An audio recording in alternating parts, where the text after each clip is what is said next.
안녕하세요, 해리입니다.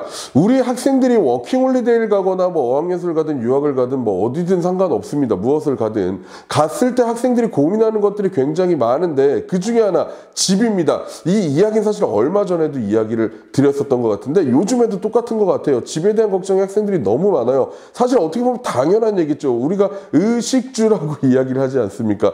결국 사는 집이 중요합니다. 일자리나 이런 걸 통해서 번 돈을 가지고 내가 거기서 장기적으로 해야 되는 거, 결국 집에 대한 문제인데 이 집을 구하기가 너무 어렵다는 얘기예요. 호주에 있는 학생들, 뉴질랜드 학생들, 저희 아일랜드 학생들, 영국 학생들 어디가 됐든 자기가 사는 동네가 지금 집 구하기가 제일 힘들다라고 이야기를 합니다. 그 뜻은 그만큼 어디를 가더라도 집 구하는 게 정말 너무 어렵다는 이야기입니다. 심지어 그래서 여러분 캐나다에서 학생 비자를 발급을 그만해야 된다. 학생 비자를 제한해야 된다. 이런 이야기까지 나오고 있는 중입니다. 비자에 어떤 영향이 될지는 모르겠지만 지금부터 어떤 내용이 발표가 됐고 우리는 어떤 준비를 해야 되는지 같이 한번 보도록 하겠습니다.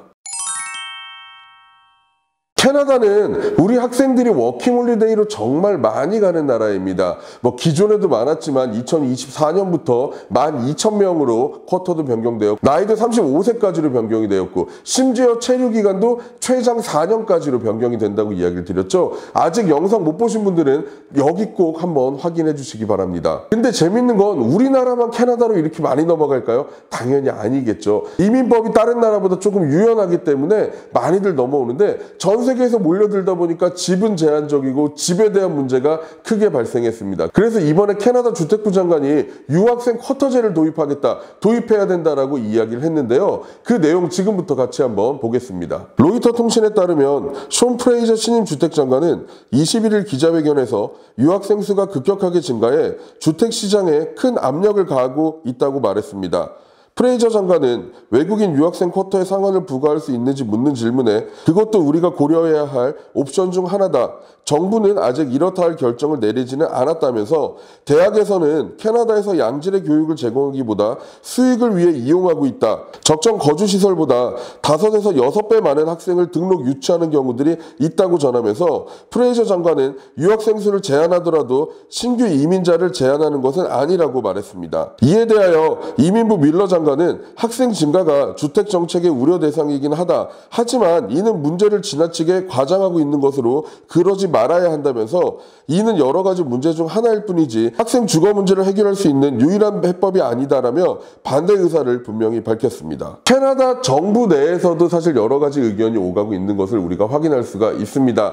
그렇다고 해서 유학생 수를 줄일 수 있느냐, 학생 비자 발급 쿼터를 제한할 수 있느냐, 사실 쉽지는 않을 것으로 예상이 됩니다. 2022년 12월, 즉 작년 기준이죠. 캐나다로 들어온 유학생 수가 이미 80만 명을 넘어갔습니다. 거기에 정부 중앙부처에서 2025년까지 150에서 160만 명의 이민자를 받겠다라고 이미 발표한 입장에서 주택부 장관의 의견처럼 되지는 않을 것으로 보입니다. 하지만 우리가 여기서 알아야 할 포인트는 뭐죠? 제일 먼저 여러분들이 확인해야 될 건 뭐다? 바로 집 구하기다. 집값이 높고 내가 원하는 집은 찾기 힘들 거다라고 보는 게 맞을 것 같습니다. 호주 워킹홀리데이를 가든 아일랜드 어학연수를 가든 영국으로 유학을 가든 대부분 비슷한 환경을 여러분들이 맞닥뜨리고 있는 시기라고 생각하시는 게 좋을 것 같고요. 사실 새로운 문제들은 계속 올라올 거고 이에 따라 비자법이나 여러 가지가 충분히 변경될 수 있다고 생각합니다. 그러니까 저희 해리 원정대 꼭 구독과 알림 설정 해주셔서 새로운 정보는 여러분들이